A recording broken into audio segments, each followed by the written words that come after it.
बोधिसत्व, विश्व रत्न, भारत रत्न और संविधान के रचयिता, दलितों के मसीहा, वंचितों के रहनुमा बाबा साहब भीमराव अंबेडकर जी के चरणों में नमन करता हूँ।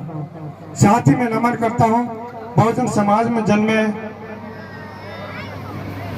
बहुजन महानायक मान्यवर काशीराम साहब जी के नाम चरणों में नमन करता हूँ, जिन्होंने बाबा साहब के संविधान को और बाबा साहब को जिंदा करने में अहम भूमिका अदा की। साथ ही इस बहुजन समाज में जन्मे सभी संत महापुरुषों को नमन करता हूँ, जिन्होंने समय पर बहुजन समाज के दुख दर्द और दलितों के, वंचितों के शिक्षा की और दुख तकलीफ की पीड़ा ऐसे ने जो हमारे समाज में झेले उसको दूर करने का समय समय पर कार्य किया। सभी संत महापुरुषों को नमन करता हूँ। साथ ही मेरे मंच पर बैठे इस बहुजन समाज के गणमान्य पिता तुल्य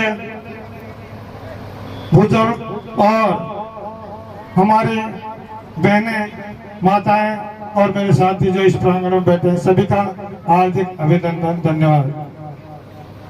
साथियों, मुझे इस जालोर की धरा गांव मैंने सुना, फोका गांव बताया इसके गांव का नाम, और मुझे हमारे साथियों ने निवेदन किया कि सर हम आजाद समाज पार्टी भीम आर्मी की एक मीटिंग रख रहे हैं, आपको वहां आना है, हमारे लोगों से रूबरू होना है।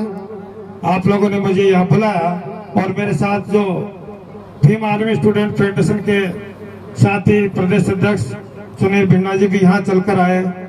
इसके लिए आप सभी यहाँ के लोगों को, बुजुर्गों को बहुत बहुत धन्यवाद।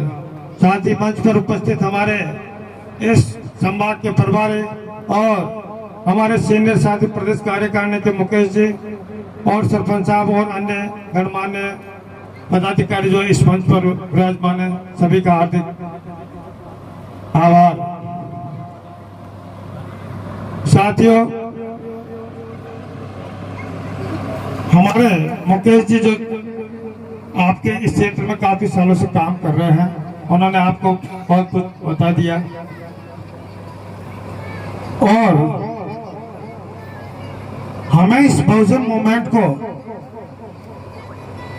उस ऊंचाई तक ले जाने के लिए क्या क्या कार्य करने पड़ेंगे, कैसे हम इस मिशन मूवमेंट को आगे ले जा सकते हैं और हमें क्या करना है जिससे हमारी आने वाली पीढ़ियां जो है इस भारत पर पुनः राज करे। क्योंकि हम बार बार कहते हैं कि हमारे बहुजन समाज ने हजारों साल की गुलामी झेली है, सही है, लेकिन अब इस गुलामी को और इस पीड़ादायक जिंदगी को जीते जीते हमें बहुत साल हो गए। अब हमें फिर से एक इस भारत में एक नए मसीहा का आगमन हुआ है, पहले भी हुआ। समय समय पर इस भारत की धरती पर बहुजन समाज में अनेक महापुरुषों ने जन्म लिया। उसी कड़ी में वर्तमान में हमारे भीम आर्मी चीफ और आजाद समाज पार्टी के राष्ट्रीय अध्यक्ष माननीय एडवोकेट चंद्रशेखर आजाद जी आप सभी के सामने मौजूद हैं। उनके बारे में किसी को कुछ कहने की जरूरत नहीं, क्योंकि जो काम विश्व रत्न बाबा साहब भीमराव अंबेडकर जी के द्वारा अधूरा रह गया था, उस काम को पूरा करने का बीड़ा और विचारधारा को आगे फैलाने का जो कार्य हमारे माननीय साहब ने किया, और फिर भी कुछ चीजें ऐसी रह गई कि फिर एक इस धरती पर एक मसीहा ने जन्म लिया और आज वो आपके साथ दिन रात 24 घंटे मेहनत करके इस बहुजन समाज के आप पेपर उठा के देखिए। मैं आपको दावे के साथ कहता हूँ कि 99.99% जो बच्चों के साथ अन्याय अत्याचार होते हैं, दुराचार होते हैं, वो केवल और केवल दलित बच्चों के साथ ही होते हैं। मुझे बड़ी तकलीफ होती है क्या हमारे बच्चों के साथ इस देश में ऐसा ही होता रहेगा? क्या इनकी रक्षा के लिए हमारा खून खोलता नहीं है? हमें हमारे बच्चों की रक्षा के लिए उस रास्ते को चुनना होगा जो रास्ता आज हमारे माननीय एडवोकेट चंद्रशेखर आजाद जी हमें दिखा रहे हैं। साथियों, आपने देखा होगा कि संसद में माननीय राष्ट्रीय अध्यक्ष जी जब प्रयास किया नगीना से लोकसभा सांसद की सीट जीतने के बाद, जब लोकसभा में अंदर प्रवेश कर रहे थे तो उन्होंने जय भीम का नारा लगाया और भारतीय संविधान जिंदाबाद के नारे लगाए और उसका परिणाम ये रहा कि जो भारतीय संविधान बदलने की बात कर रहे थे वो भी जय भीम और भारतीय संविधान जिंदाबाद के नारे लगा रहे थे। तो ये इस बहुजन समाज की और भी इस आने वाली पीढ़ी की मजबूती है, क्योंकि राष्ट्रीय अध्यक्ष जी ने कहा था कि मैंने मेरा काम कर दिया, मैंने उस संसद के दरवाजे को तोड़ दिया जो हमारे बहुजन लोगों के लिए बंद कर रखा गया था।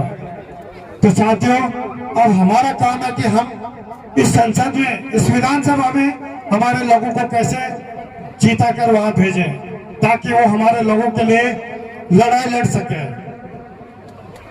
अभी इसी मंच पे हमारी बहन बेटियां बैठी है, अभी इनको ये नहीं पता कि हमारे आने वाले भविष्य में हमारे साथ कैसा व्यवहार किया जाएगा, कैसे हमारी जिंदगी होगी। लेकिन उसके लिए आप और हम सबको ये प्रयास करना पड़ेगा ताकि हमारे आने वाली जो पीढ़ियां हैं वो कम से कम हमें इस बात के लिए नहीं कोसे कि एक ऐसा फिर मसीहा इस भारत में पैदा हुआ था जो हमारे अन्याय अत्याचार के लिए दिन रात लड़ाई लड़ रहा था और हमारे बुजुर्ग, हमारे भाई बंधु उस समय भी उनके साथ कंधे से कंधा मिलाकर लड़ाई में शामिल नहीं हुए। हाँ, अपने अपने घरों में आराम कर रहे थे, नींद ले रहे थे। तो साथियों, फिर आपके पास एक मौका है, ऐसा मसीहा और ऐसा योद्धा आपके सामने है। इस पूरे भारत में नहीं, पूरे विश्व में उनकी तरफ दलित जो तबका है वो बहुत ही मतलब दयनीय स्थिति में उनकी तरफ देख रहा है कि यही वो मसीहा है जो हमारे दलितों के उत्थान के लिए पूरे विश्व में लड़ाई लड़ेगा।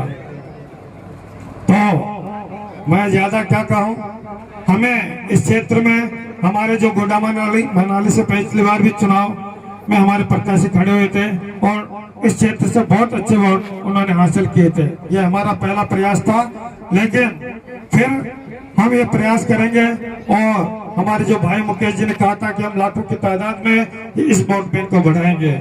और साथियों, बहुत जल्दी ही यहाँ निकाय चुनाव जिसमें सरपंचों के चुनाव भी होने हैं, नगर परिषद और पंचायत समितियों के चुनाव भी होने हैं। हमें तुरंत SC/ST और BC और माइनॉरिटी को एकजुटता का परिचय देकर आने वाले जो चुनाव है उनमें इस बीमारी में आजाद समाज पार्टी का परचम लहराना है। और देखिए, जब हमारे प्रतिनिधि चुनाव जीतकर नगर परिषद में, नगर पालिका में, पंचायतों में जाएंगे तो आपकी और हमारी आवाज उठाने का वो काम करेंगे, हमारे लोगों का काम करेंगे। मुझे अच्छा लगा कि यहाँ तकरीबन मैंने देखा कि 85 से 90 साल के हमारे बुजुर्ग, हमारे पिता तुल्य आदरणीय परिवारजन यहाँ उपस्थित हैं। तो इससे ये साबित होता है कि हमारा युवा वर्ग ही नहीं, हमारे बुजुर्ग भी हमारे राष्ट्रीय अध्यक्ष जी का मान सम्मान बढ़ाते हुए उनके साथ कंधे से कंधा मिलाकर चलने के लिए तैयार है। तो साथियों, मैं युवा साथियों को फिर आगाह करता हूँ कि आप दिन रात मेहनत करें और इस कारवा को उस ऊंचाई तक ले जाने का काम करें जहां हम फिर से एक नया इतिहास लिखेंगे। क्योंकि पिछले साल भी यहाँ पीनमाल में एक प्रोग्राम हुआ था जिसमें यहाँ के और आसपास के क्षेत्रों के जो लोग इकट्ठा हुए और मैं दिनवाल के प्रोग्राम का तस्वीर गवाह हूँ कि 10:30-11 बजे भी वहाँ लाखों की तादाद में आप लोग वहाँ उपस्थित थे और हमारे राष्ट्रीय अध्यक्ष जी का मान सम्मान आप बढ़ाने के लिए वहाँ मौजूद थे। तो साथियों, आप दिन रात मेहनत करें। हमारे जो भीम आर्मी आजाद समाज पार्टी के जो कार्यकर्ता हैं अपने जिले की और विधानसभा की कमेटियां तैयार करें, बूथ कमेटियां तैयार करें, जिससे हमें इस लड़ाई को जीतने के लिए ज्यादा मेहनत नहीं करनी पड़ेगी। क्योंकि कल जो हम लास्ट मोमेंट पे जो मेहनत करेंगे, अगर आज हम उस मेहनत को कर लेंगे तो कल हमें इतनी मेहनत नहीं करनी पड़ेगी। इसी के साथ आप सब लोग यहाँ पधारे, आप लोगों ने मुझे सुना, आप सब लोगों ने यहाँ हमें जो मान सम्मान दिया उसके लिए आप सबको बहुत बहुत धन्यवाद। जय भीम, नमो बुद्धाय।